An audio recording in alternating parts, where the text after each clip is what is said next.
અંદાજિત મિલકત વેરાના રિપોર્ટ માટે સૌપ્રથમ રિપોર્ટ મેનુમાં ક્લિક કરો. ત્યારબાદ tax simulation report menu click કરવાથી અંદાજિત મિલકતના વેરાના રિપોર્ટ માટેનું ફોર્મ ખુલશે. સૌપ્રથમ વોર્ડ નંબર પસંદ કરો અથવા જૂનો આકારણી નંબર લખો. જો જૂનો આકારણી નંબર ખબર ના હોય તો જૂનો આકારણી નંબર શોધવા માટે બટન પર ક્લિક કરતાં નવું ફોર્મ ખુલશે. ત્યારબાદ જૂનો આકારણી નંબર પસંદ કરી વ્યૂ બટન પર ક્લિક અથવા પસંદ કરેલ જૂનો આકારણી નંબરની નોંધ પર ડબલ ક્લિક કરતાં મુખ્ય ફોર્મમાં જૂનો આકારણી નંબર આવી જશે.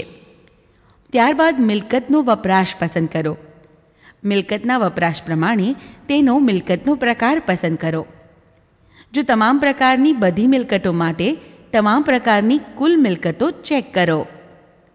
ત્યારબાદ પ્રિન્ટ બટન પર ક્લિક કરતાં રિપોર્ટ તમે જોઈ શકશો અને તેની પ્રિન્ટ કાઢી શકશો. ફોર્મ બંધ કરી દેવા માટે બહાર બટન પર ક્લિક કરો.